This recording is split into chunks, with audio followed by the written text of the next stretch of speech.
Hello there, friends. It's Jimmy Maverick coming at you with a special Saturday edition of the Fantasy Maverick podcast. Today, we are going to be talking about the winners and losers for fantasy in regards to the first 3 rounds of the NFL draft. So we're going to talk rookies, but we're also going to talk how those rookies are going to impact existing players on those teams. So stay tuned for that. Here.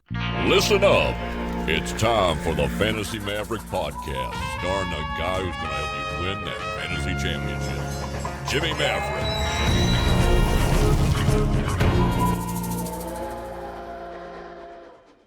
Hello there, friends, and welcome to a special Saturday edition of the Fantasy Maverick podcast. My name is Jimmy Maverick, coming at you from Santa Fe, New Mexico, and I had to come on today because, man, the draft has been great so far. Oh, it's just so nice to see something happening sports-wise out there, and the draft has been excellent. I'm really, actually, kudos to the NFL for putting it together and having it go off basically without a hitch. So I think that is great.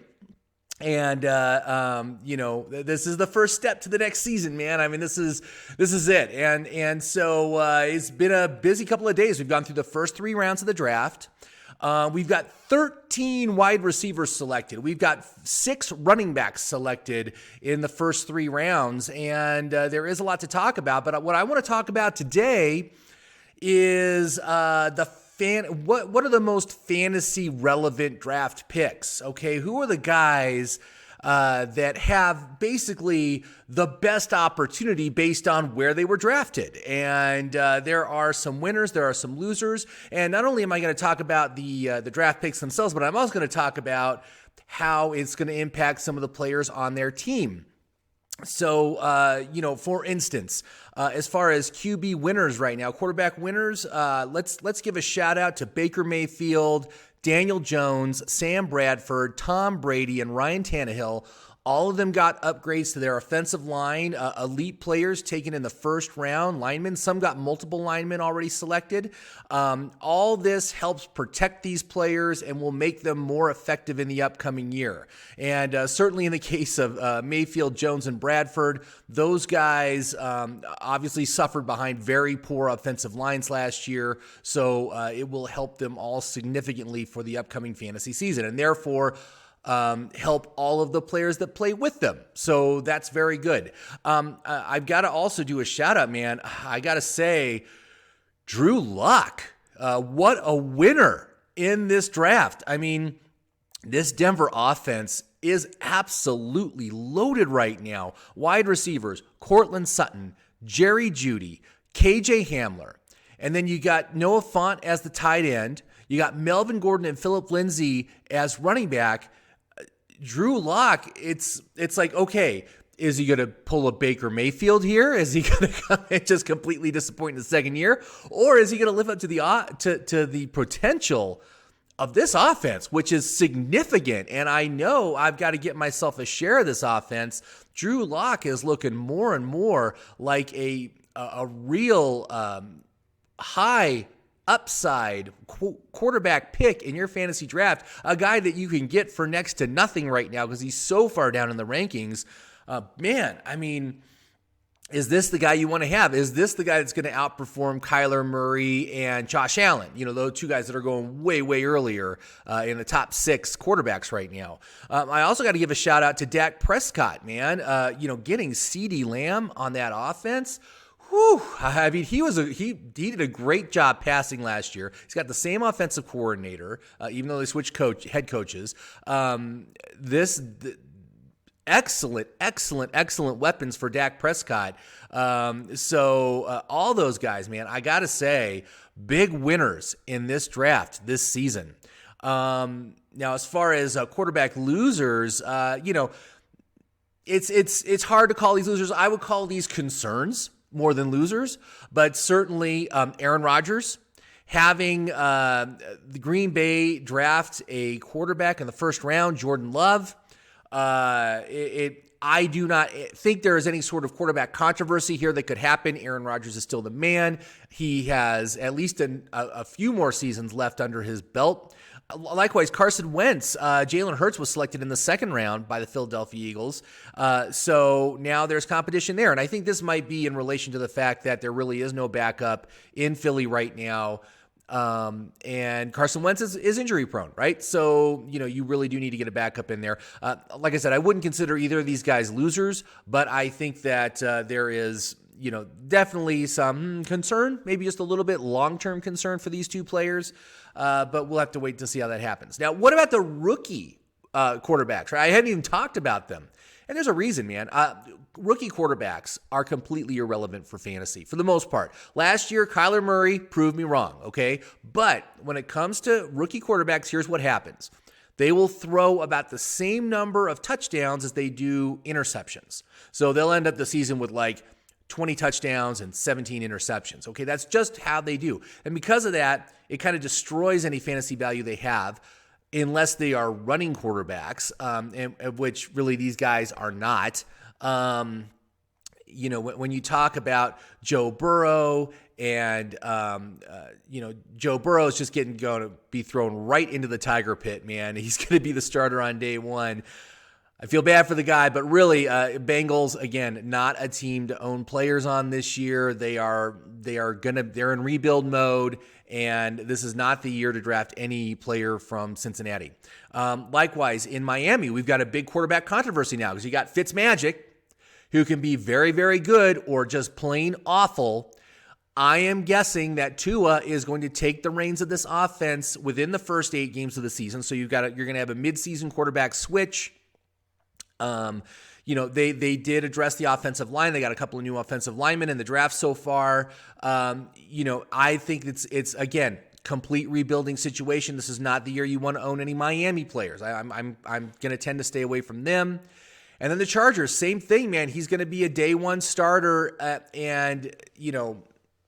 Austin Eckler, Keenan Allen, Hunter Henry, these guys I just don't want to own because they have downside pressure related to a rookie quarterback coming in.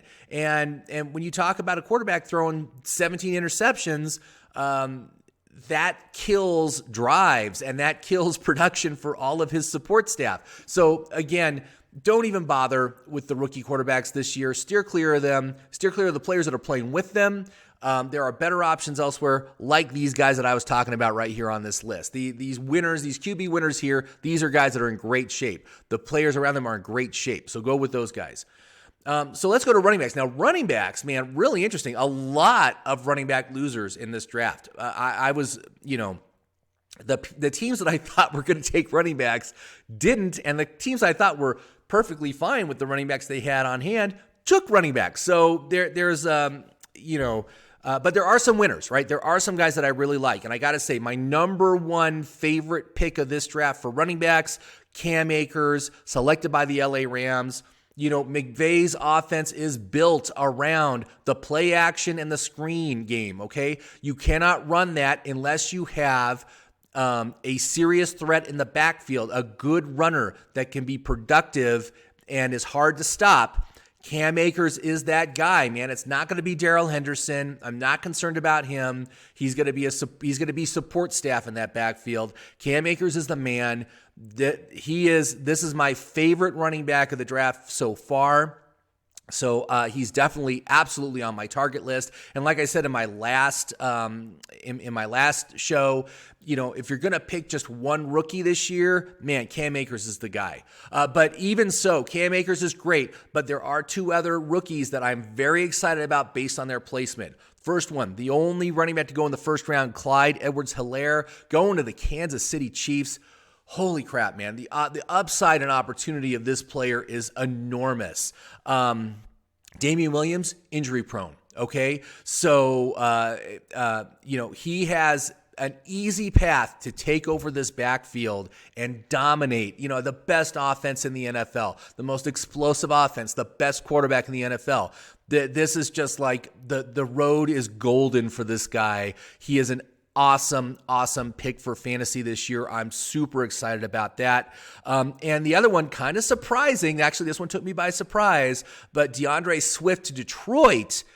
Again, it's an issue. the player who's in front of him, Kerryon Johnson, injury prone, cannot stay on the field. So DeAndre Swift has the ability to take over this backfield and to be the main guy. He catches balls, so he gives another weapon for Matthew Stafford, who also gets an upgrade here. But those three rookies, man, those are the three running back rookies that I am just I'm very excited about all of them. But if you had to pick only one, Akers is the guy you want. Also, another winner, I would also have to say that Le'Veon Bell is a winner in this draft. They have not taken another running back. You've got nice upgrades to the offensive line as well as wide receivers for the Jets, plus a positive regression, especially for touchdowns, a high usage. I can't believe he's going as late as he is. I expect him to start moving up in the draft boards and probably be a second or third round player. But to see him as a fifth round or a sixth round, I just don't think it's sane right now. I mean, I don't know how that's even possible for him to be rated that low. But he is another guy who is definitely a winner in this draft. So go ahead and get him. Now, running back losers, man, there are a lot. There are a lot of losers. And these guys, again, just make me want to not even bother with them. First of all, very surprising on some of these. Devin Singletary's a loser, man. Bills used a second-round pick to get Zach Moss, which means that Singletary is not going to be the workhorse we were hoping in this backfield. And this is kind of the way of the NFL now. All these teams are going to big committees. You clearly... both the San Francisco 49ers and the Kansas City Chiefs have shown that you do not need a workhorse running back to win. Singletary will still have a role. He's still a great running back, but his opportunities are going to be diminished as a result of this. He's going to be sharing time. We'll see what the split becomes, but this definitely is a negative for Devin Singletary. Mark Ingram, this was very surprising. J.K. Dobbins, an elite running back, got picked, and to what I already considered was a very deep running core. I mean, they have Justice Hill, they have Gus Edwards. Gus Edwards was actually one of my favorite guys to target late in these early drafts I've been doing, but now his value has plunged. And I see this more as I don't think I want anything to do with this backfield this season, but you got to consider that Mark Ingram is over the age of 30. This is the last year of his contract in Baltimore. I'm guessing he will be released at the end of this season. So next season, J.K. Dobbins is going to be awesome. He's going to be the main guy back there. But this year, it's going to be a mess. It's going to be really hard to determine. I also see this as a negative for Lamar Jackson. Because Lamar Jackson, I'm sure that they are wanting to have him run less in this offense. They don't want to lose their best player. I'm thinking some of his carries are also going to go to J.K. Dobbins. So, that's a negative for him as well. He's already a regression candidate for me. This is just an additional negative on Lamar Jackson. Makes me want to just completely stay away from Jackson for this year's fantasy season.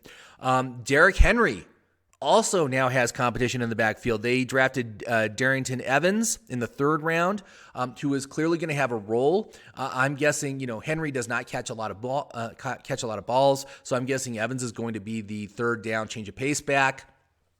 Again, it is a negative for Henry. He's coming off a career season. He already is a regression candidate for me. This is an additional negative for him. I would stay away. Do not draft Derrick Henry. Marlon Mack. Again, this one is a huge negative for Marlon Mack. Jonathan Taylor was drafted in the second round, and I think Taylor does have the ability to take over this backfield. He's much more diverse in his skill set than Marlon Mack is. Likewise, again, I just want to stay away from Marlon Mack right now. And I do have serious questions about this whole offense. I mean, they have drafted some offensive pieces in Indy, but Phil Rivers is going to be the presumptive starting quarterback. I believe there's going to be a quarterback controversy, a mid-season switch in quarterbacks that's going to happen. It makes it a mess for fantasy. I kind of want to stay away from the whole situation, and I'm betting Jonathan Taylor gets drafted way too early. So watch out for that. Here's another one, man. Just floored me. A.J. Dillon being taken by the Green Bay Packers. I believe he was taken in the second round. This is a team that I thought was already set in the backfield with Aaron Rodgers and Jamal Williams, but now we're going to add a third component. just a timeshare nightmare. Really, seriously, it makes me want to stay away, especially from Aaron Jones. You can't have these kind of question marks with a guy that's a presumptive first-round pick. So, again, there are a lot of losers for running backs this year with the picks that have been taken. So just be careful out there. Now let's go on to wide receivers, man. Wide receivers, we got some winners, man. First of all, going back to that Denver offense, Cortland Sutton, I see him as a huge winner with the addition of Jerry Jeudy and KJ Hamler. That's going to take a lot of heat off of him. He's already established on this offense. He's already been playing on this offense for several seasons now, and with Drew Lock last year. So he is the wide receiver who's going to have the most rapport with the quarterback Drew Lock, and defenses will no longer be able to key in on just him. So his job just got easier, and I really like his upside with the additions on this offense. Likewise, as far as rookies go, a couple of ones going into good situations. Jalen Reagor in Philadelphia, with an aging and injury-prone receiver core. You got Jason Jackson, you've got Alshon Jeffrey. Neither of those guys can stay on the field. They're old. This guy has a clear path to be the number one receiver on this offense, or actually maybe technically the number two receiver behind, Zach Ertz, but still very significant portion of this offense. He can very easily get a significant role. I really like that upside there. I think he would be a great choice for fantasy. Likewise, Henry Ruggs in Las Vegas, the first-round choice.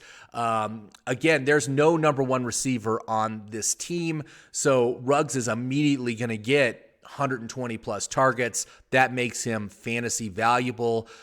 Also, I do like Darius Slayton, who is clearly the number two. Operates better as a number two. His job becomes easier now that Ruggs is on the field, and I think he will be very productive as well because, again, he's already established on this offense. He's already been playing with Derek Carr. So I like that as well. One more I want to mention, Denzel Mims to New York Jets. Again, clear path to being the number one receiver. They've got Brashad Perryman. Mims is the number one in this for this offense here. I think he is going to be a great value in the draft because he is not going to be drafted high. So I think he's worth a chance in the later rounds. So those are the wide receiver winners. And as far as losers go, I really can only see one loser so far, and that would be Michael Gallup. Amari Cooper is going to stay the number one. CeeDee Lamb immediately becomes the number two on this offense. Gallup is going to move to the number three position. He's going to lose targets. Amari Cooper will probably lose some targets as well. But clearly his role is going to be diminished as a result of taking CeeDee Lamb. And so that's kind of disheartening for Gallup supporters. But three good receivers on this offense. Again, I like Dak Prescott. I like the offense. Not sure I would take any of them for fantasy this year just because of their overall risks. But I think Dak is looking more attractive for sure. Dak is looking like a more attractive pick with the additions that they made. So that's where we're at. Now, there were a bunch of other rookie wide receivers taken. Just looking at the situation, the teams they went to, not seeing a lot of fantasy value, especially right off the bat. So I'm going to tend to stay away from those guys. I want guys with a clear-cut path to production. So we'll obviously see what happens during the course of the preseason. Once training camp opens, who's showing stuff, who's really developing trust with their quarterback and the coaches. Those are the guys that will emerge, and those are the guys that you'll also want to target. Likewise, another thing to consider is if it's a team with a quarterback controversy situation, teams like Indianapolis, teams like Miami, trying to think of who else has a quarterback controversy kind of situation this year. Those are the two biggest ones I can think of. It might be worth picking up those rookie wide receivers on those teams because if the number two quarterback comes in and starts, he's the one that's going to be primarily playing with those rookies. And that's what you saw. But right off the bat, man, the wide receivers, the rookies that I like right off the bat are Reagor, Ruggs, and Mims. Those guys, again, the clearest path to high production, number one receiving duties on those offenses. So, anyway, so that's it. So we got the rest of the draft happening today. The round 4 through 7, not nearly as exciting. There's going to be maybe a couple of guys that are going to be able to do something for fantasy, but for the most part, it's support staff. So we'll talk about it a little bit more on my next show on Wednesday to see if there's any names, any situations that look really good for fantasy purposes. But that's it. So anyway, thank you very much for watching this special edition. Once we get done here and my app gets set up with the new players and stuff, we're going to start doing some mock drafts, seeing where these players go. I got to say, man, wide receiver, again, I've been talking about it, deep as the ocean this year. There are so many wide receivers. When we talk about how many of these wide receivers are going to be added into the top 100 on the fantasy draft, I'm guessing there's probably going to be 7 or 8 wide receivers that are going to jump into the top 100 that are rookies that aren't in there right now. So it's going to be very easy to find some good value positions in wide receivers in the later rounds as opposed to prior years. So anyway, that's obviously great. And we've got some great options at running back that I really, really like for this upcoming season. So anyway, thanks again for watching. Enjoy the rest of the NFL draft, and we will talk again on Wednesday. So thanks for watching, and please like and subscribe if you haven't done so already. And if you have any comments, make some comments below. I appreciate it. Have a great day, everybody.